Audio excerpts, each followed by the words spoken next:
Assalamualaikum warahmatullahi wabarakatuh. Alhamdulillah, alhamdulillahirabbil alamin. Kita sekalian berizki,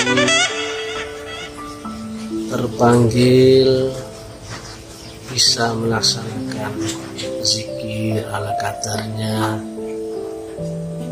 dan alhamdulillah seperti biasanya kita lanjutkan dengan uraian ala kadarnya yang mudah-mudahan bisa bermanfaat bagi kita sekalian. Pada kesempatan ini kita akan coba mengurai perbedaan pandangan antara ilmu yang benar dibandingkan dengan ilmu yang mutlak. Seolah-olah mirip, tapi ternyata apabila diurai dari sudut pandang ilmiah, nanti baru kita akan ketemu ujung pangkalnya. Karena biasanya yang membuat rumit, sulit untuk diurai adalah dogma, mindset, aliran pemahaman dan sebagainya. Karena semua orang pasti akan membenarkan keyakinannya, kepercayaannya, dan apa-apa yang dianggapnya benar.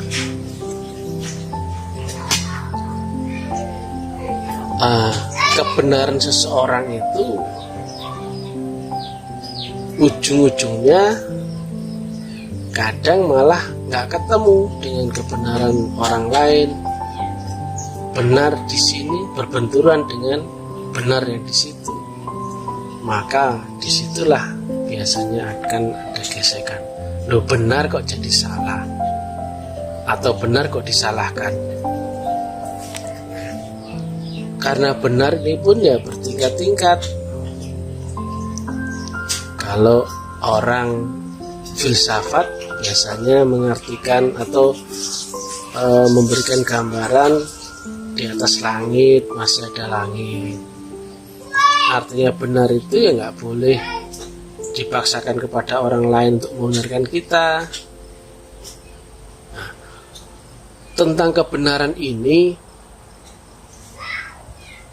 di zaman ini bahkan ternyata melekat kepada persepsi agama. Agamaku benar, maka otomatis agamamu yang kulihat salah. Begitu orang lain menganggap agamanya benar dan melihat kita salah. Akhirnya ya saling salah menyalahkan. Kan aneh, padahal mestinya agama turun dari Tuhan yang sama, mestinya kan saling bisa membenarkan kalau sama-sama agama samawi atau agama langit. Nyatanya di dalam rukun iman kita pun wajib mengimani rasul-rasul dahulu dan juga kitab-kitabnya yang dahulu. Nah, nyatanya kan masing-masing nabi kan nggak saling berbenturan. Nabi Muhammad mengakui Nabi Musa, Nabi Isa, Nabi Ibrahim, dan juga demikian nabi-nabi yang lain pun mengakui tentang Nabi Muhammad itu sendiri. Lah kenapa kok sekarang jadi seolah-olah ada benar salah pada masing-masing agama itu? Agamaku benar, agamamu salah, demikian juga orang lain. Bahkan Sesama agama saja, agama X misalnya, 3 kepala pun punya 3 pemahaman kebenaran yang berbeda. Itu dikarenakan mengira agama itu adalah agama yang benar. Padahal benar itu ya relatif, artinya mengikuti takaran kadar kemampuan masing-masing orang untuk menerima kebenaran itu sendiri. Kalau mencari yang baik dan benar, pasti ada yang lebih lagi. Oh, itu ada lebih baik, lebih benar lagi. Oh, itu lagi, ada lagi, dan seterusnya. Nggak akan ada ujungnya, karena akan mengikuti sifat kerelatifan manusia. Padahal mestinya agama itu turun dari yang maha mutlak, maka sifatnya mutlak. Jika turun dari yang maha mutlak, maka tentunya dimutlakan juga. Jika agama itu turun dari yang maha mutlak, maka agama itu mutlak, bukan lagi agama yang benar. Karena benar kan harus cocok dengan akalnya orang, sesuai, cocok gitu. Jika mutlak, maka otomatis kedudukannya ada jauh di atas kebenaran itu sendiri. Mutlak itu pasti akan sesuai dengan dalil agama, kemudian logika, kemudian hukum eksakta, kemudian sunatullah alam semesta. Pasti masing-masing itu saling menguatkan, saling ketemu, tidak ada kontradiktifnya. Kalau dalam Islam kan dalil agama kan berupa Quran, hadis. Nah pasti semuanya saling bertanggungjawab. Kalau rumus matematikanya mutlak itu, kalau diurai dalam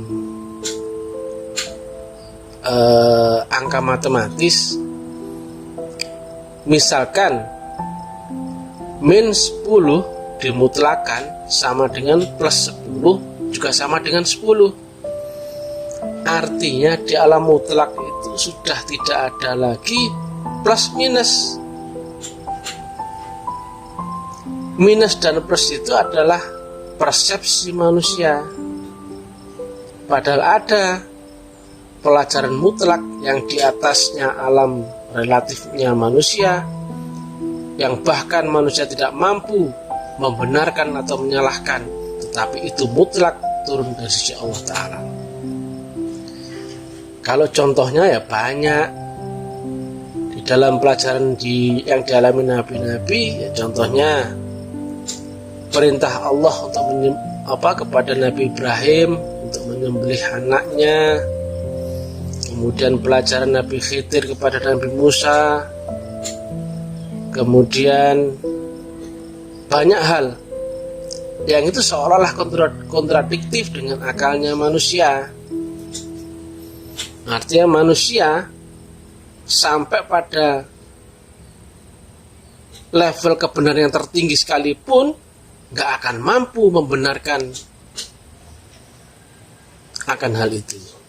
Tetapi mutlak turun dari Allah, maka dimensinya mutlak itu ada jauh di atas kebenaran itu sendiri. Mestinya awalnya semua agama itu mutlak karena turun dari Allah Ta'ala. Tetapi yang belakangan ini makin mundur, agama itu berubah persepsinya. Dari yang awalnya agama mutlak menjadi agama benar. Setelah benar, pasti akan menyalahkan agama lain atau orang lain. Kenapa? Karena dianggap sudah gak cocok dengan pemahamannya. Akulah yang benar, kau yang salah, gitu. Makanya banyak tawaran-tawaran ilmu yang menawarkan inilah yang benar, inilah yang benar, inilah yang benar. Gak akan ada ujungnya. Bahkan seperti yang kamu sampaikan tadi, 5 kepala saja sudah kebenarannya berbeda. Padahal mestinya jika agama itu mutlak, maka 1000 kepala atau 1 juta kepala pasti harusnya punya pemahaman yang sama atau linear. Sekalipun berbeda zaman ribuan tahun, misalkan Nabi Muhammad yang menyampaikannya di zaman 14 abad yang lalu, dan kemudian jika beserta dengan metodologi yang sama, orang yang di zaman ini pun pasti akan melihat kemutlakan yang sama dari agama itu. Sebagaimana Nabi Musa, Nabi Adam, Nabi Ibrahim, Nabi Musa, Nabi Nuh, ataupun Nabi Muhammad, semuanya saling membenarkan, saling memahami. Yang membedakan hanyalah makom itu sendiri. Ibaratnya kebenaran kelas SD, kemudian lanjut kepada kebenaran kelas SMP, kebenarannya SMA, perguruan tinggi dan sebagainya. Nah, sifatnya itu linear, bersambung dia, nggak saling kontradiktif. Yang SMP ya tahu bahwa ada kebenarannya orang SMA. Kalau SMA ya tahu ada kebenarannya adik yang di SMP. Saling membenarkan, tidak ada yang menyalahkan.